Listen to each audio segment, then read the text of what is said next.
That was the Spiritist Chamber Choir conducted by Janet Young-Dahl, ending the first part of this concert called Mariah's Dream.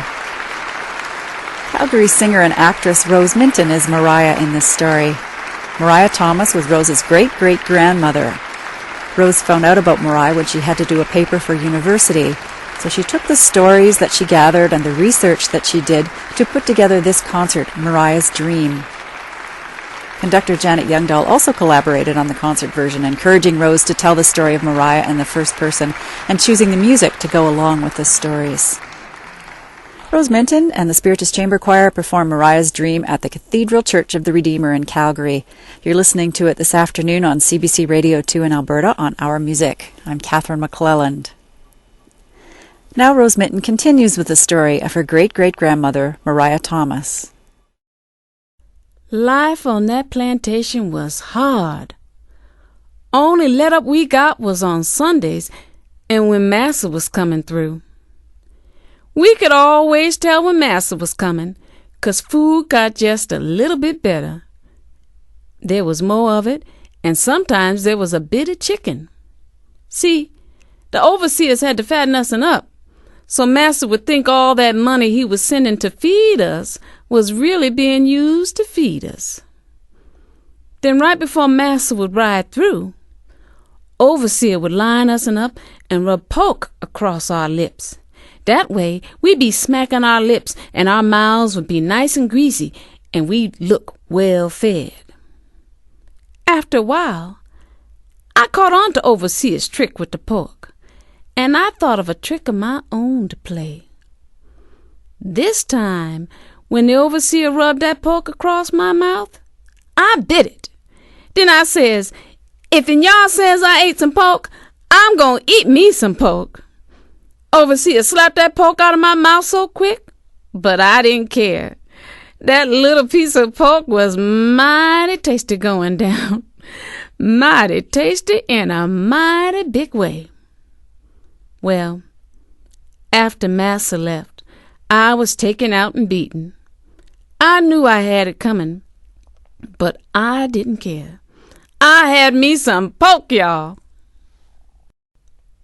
It was after that beating I decided I had to be free. Couldn't wait for no Moses to set me free. I had to be free or die trying. I was gonna run away.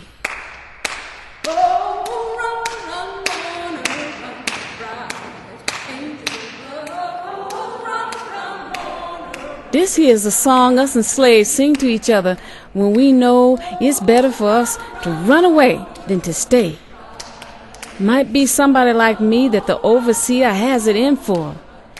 Everybody knows if I stay, I isn't gonna last long. I's a mourner.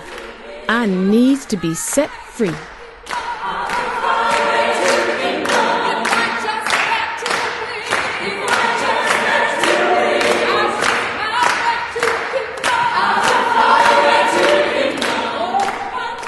Other slaves told me that in the land where they comes from, people use drums to keep the beats in songs and to talk to each other.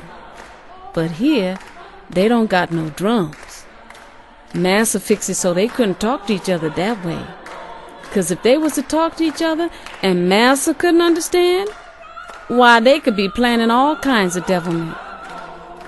So instead of playing drums, we claps our hands and taps our feet to keep the beat.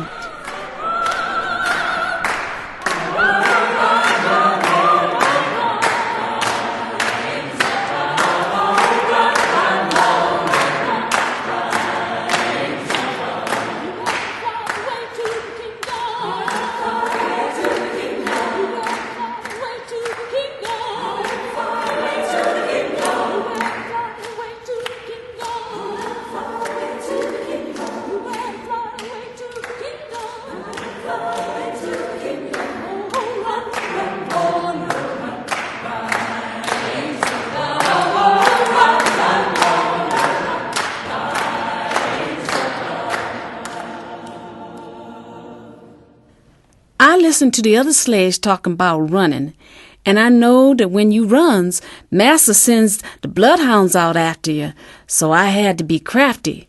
I had to throw off the scent of those bloodhounds. I heard if you ran across the graveyard and threw the dirt of the graveyard on your feet, that would fool them bloodhounds. And another trick was to wade in some water. Though I tried many a times, I never did escape.